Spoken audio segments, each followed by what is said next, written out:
Үшінші сабақ. Көпшілік адамдардың дүниенің соңынан жүгіргенін көрдім. Олар уыстарында тұрған дүниені айырылмастай мықтап ұстап алған екен. Осыны көріп мына аят туралы ойландым. Сендердің қолдарыңдағы дүние түгелдей таусылып бітеді, ал Алланың құзырындағылар мәңгілік. Нахл сүресі 96 аят. Ойлана келе дүниені Алланың разылығын көздеп жинауға бел будым. Әрі тапқанымды Алла жолында жұмсайтын болдым. Төртінші сабақ. Кейбір адамдардан мынаны байқадым. Олар өздерінің руы мен тума-туыстарының көптігін бәлсініп, соны абырой санап, өзгелерге жоғарыдан қарайды. Ал кейбірі байлық пен бала-шағаның көптігімен мақтанады. Тағы біреулері өзгенің мал-мүлкін тартып алып, оларға әлемжеттік көрсетуді, кісі қанын төгуді батырлық деп есептеп жүр. Ал кейбірі байлығын қалай болса солай шашып, соны абырой көреді. Мен Алланың алдындағы ең ардақтыларың, ең тақуаларың деген аяттың мәніне үңілдім. Хужурат сүресі 13 аят. Сөйтіп, Құран кәрімнің ақиқатты дөп басатынына таң-тамаша болып, тақуалық жолын таңдадым. Ал жоғарыда аталған адамдардың пайымдары мен өлшемдері қате екеніне көзім жетті. Бесінші сабақ. Мен бір-бірін күндеп, ғайбаттаған адамдарды көрдім. Мұның бәрі бір-бірінің байлығын, атағы мен білімін көре алмағандықтан, қызғаныштан туындағанын байқадым. Содан Алланың мына аяты есіме түсті. Бұл дүниеде олардың ризық несібелерін де мына біз үлестірдік. Зухруф сүресі 32 аят. Осы аяттан Алла тағаланың ежелден ризығымыздың мөлшерін жазып қоятындығын ұғындым. Осыдан соң Алланың маған бергеніне ризалық танытып, ешкімнің дүниесіне қызғанышпен қарамайтын болдым. Алтыншы сабақ. Мен адамдардың әртүрлі себептермен бір-бірінің дұшпанына айналғанын көрдім де, Алланың мына аятына зер салдым. Шүбәсіз, шайтан сендердің қас дұшпандарың, ендеше сендер де оны өздеріңе бітіспес дұшпан тұтыңдар. Фатыр сүресі 6 аят. Сөйтіп, мен шайтаннан басқа ешкіммен дұшпан болмау керек екенін ұқтым. 7 сабақ. Мен адамдардың күнкөріс қамы үшін барын салып жанталасатынын байқадым. Тіпті ненің күмәнді, ненің харам екендігіне мән берместен дүниеге ұмтылады. Содан мына аят турасында ойландым. Жер жаһанда ризығы Алладан келмейтін бірде-бір қыбырлаған тіршілік иесі жоқ. Худ сүресі 6 аят. Ендеше менің де ризығымды Алла береді деп, дүние үшін бас қатырмастан Аллаға құлшылық жасауды жалғастырдым. Қолымдағы барымды кедейлермен бөлісуді жөн көрдім. 8 сабақ. Мен көпшілік пенделердің жаратылған бір нәрсеге арқа сүйегенін көрдім. Кейбіреулер алтын мен күміске, кейбіреулері байлығына, кейбіреулері өнеріне, ал енді біреулері мансабына арқа сүйейді. Сондай-ақ баз біреулері өздер сияқты мақұлыққа арқа сүйейді. Мен осы кезде мына аят жайлы толғандым. Кім Аллаға арқа сүйіп, тәуекел етсе, оған қолдаушы һәм медеткер ретінде бір Алла жеткілікті. Алла бұйрығын міндетті түрде жүзеге асырады. Шүбәсіз Алла әр нәрсе үшін алдын ала белгілі бір өлшем белгілеп қойған. Талақ сүресі 3 аят. Сөйтіп, Алла тағалаға тәуекел ететін болдым. Одан басқа ешкімге арқа сүймеуге бел будым. Ол неткен жақсы қорғаушы. Бұл сөзді тыңдап отырған Шақиқ, Алла сенің жәрдемшің болып, тілегіңе жеткізсін. Мен Мұсаға түскен Тәуратты, Исаға түскен Інжілді, Дәуітке түскен Забурды және Мұхаммед Мұстафаға саллаллаху алейхи уассалам уахи етілген Құран кәрімді оқыдым. Мына сен айтып отырған 8 сабақты осы 4 қасиетті кітапта насихаттайды. Кім-де-кім осы 8 нәрсемен амал етсе, 4 кітапқа сай амал еткендей болады деп сөзін аяқтады. Осы 2 хикаядан көп нәрсені ұққан боларсың. Көп білудің мұрат емес екенін, азғана біліміңе мейлінше көбірек амал ету керектігін түсінген шығарсың. Енді саған ақиқат жолда жүргендердің жасауы тиіс істерді баяндап берейін. Есіңде болсын, бұл жолға түскен жандарға ұлағатты ұстаз қажет. Ұстаз шәкірттерін тәрбиелеу арқылы олардың бойынан жаман қылықтар мен теріс мінездерді жояды.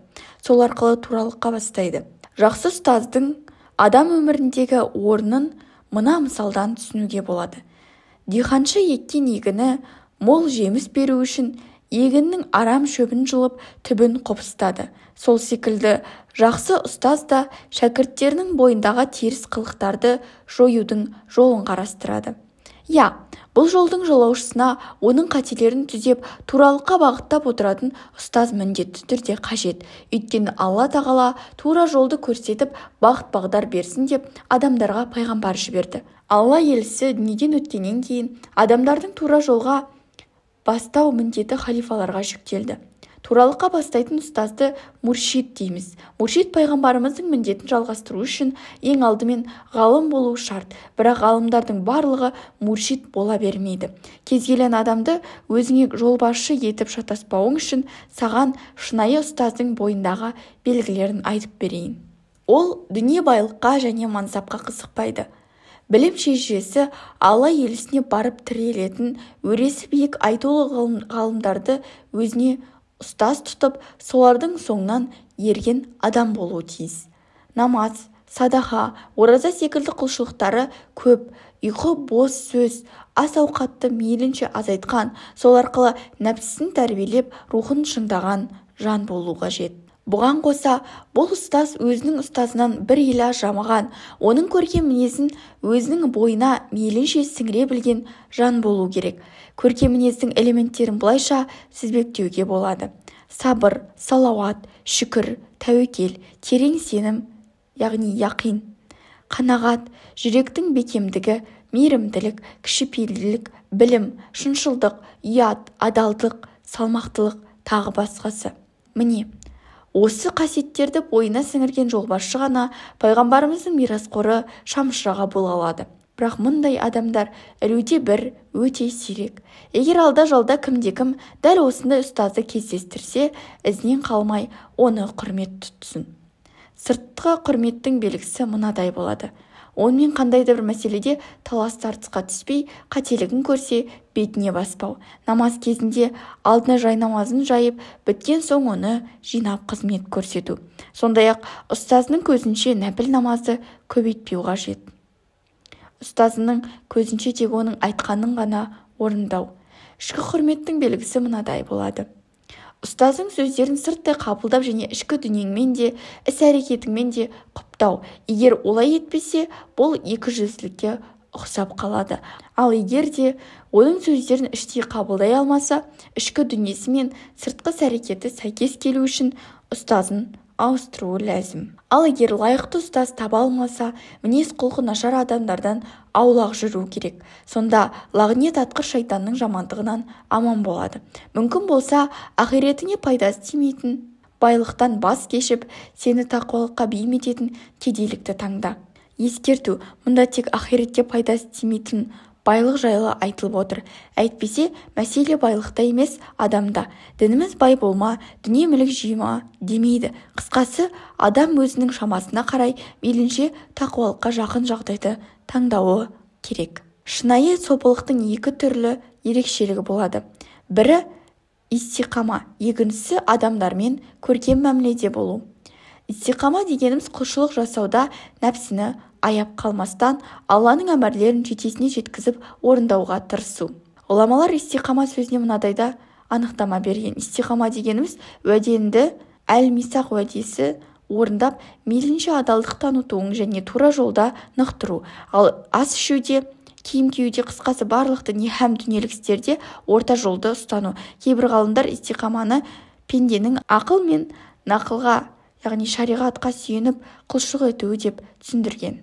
Ал адамдармен көркем мәміледе болу дегеніміз адамдардың сенің ыңғайыңа қарай бейімделуін емес, қайта олардың ыңғайына бейімделуді құп көруің. Яғни мұндай жағдайда адамдардың ерік қалауы шариғат нормаларына қайшы келмеу керек. Сосын сен бір сөзіңде Аллаға шынайы құл болу турасында сұрадың. Шынайы құл болуды 3 шарты бар. Біріншісі шариғат шеңберінен шықпау. Екіншісі Құдайдың берген ризығымен жазған тағдырына ризалық таныту. Үшіншісі нәпсі қалаулардан Алланың ризалығын жоғары қою. Ал енді тәуекел деген не деген сұрағыңа келейік. Тәуекел дегеніміз ұлы жаратушының өз уәдесін сөзсіз орындайтынына шүбәсіз сенуің, яғни тағдырыңа жазылған нәрсенің міндетті түрде болатынын білуің. Егер жер бетіндегі барша адам жиылып сенің басыңды пәледен арашалауға жұмылса, тағдырдың жазғанынан артық еш нәрсе істей алмайды. Дәл солай барша адам жиылып сені жарылқаймыз десе, тағдырыңа жазылғаннан артық игілікті саған бере алмайды. Бұл насихат Ибн Аббастан жеткен мына хадис шәріпте айтылған мәселені меңзеп отыр. Бірде Ибн Аббас Алла елшісінің көлігіне мінгесіп бірге келе жатады. Сонда пайғамбарымыз оған: «Ей бала, саған біраз ақыл айтайын. Алланың хақысын сақта. Сонда Алла да сені сақтайды. Еш уақытта Алланы жадыңнан шығарма. Сонда ол да қиын сәттерде қасыңда болады. Қалауың болса, тек Алладан, жәрдем керек болса, оны да жалғыз Алладан сұра. Біліп қой, бүкіл адамзат жиналып сен үшін қандай да бір пайда келтірмек болса, Алланың маңдайына жазғаныңнан артық пайда келтіре алмайды. Сондай-ақ күллі адамзат баласы жиналып саған қандай да бір зиян тигіземіз десе, Алланың жазғанынан артық зәрреде де зиян тигізе алмайды. Өйткені адамның тағдырын жазатын қаламдар әлде қашан тоқтап, парақтарындағы сияда кеуіп қалған. Бұл расында да тәуекелдің шыңы. Хадис мұсылман адамды иманының беріктігіне, тәуекелдің күштілігіне тәрбиелейді. Ықылас жайлы да сұрапсың. Ықылас дегеніміз бүкіл іс-әрекеттің Алланың ризалығын көздеп жасауың. Адамдардың мақтауы сені қуантпауы керек, ал жамандауы қынжылтпауы тиіс. Міне сол нағыз ықылас. Екіжүзділіктен сақ бол. Ол адамдардың сені қолпаштап, жер-көкке сыйғызбай мақтауынан туындайды. Бірақ сені өзгелер қанша мақтап, қолпаштаса да, тағдырыңда жазылғаны ғана болады. Ал егер адамдардың мақтауы көп нәрсені өзгертеді деп ойласаң, онда риядан құтыла алмайсың.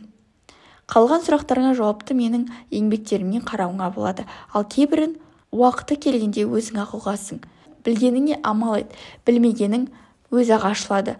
Алла елшісі бір хадисінде кімде-кім білгеніне мал етсе, Алла оған білмегенін үйретеді деген.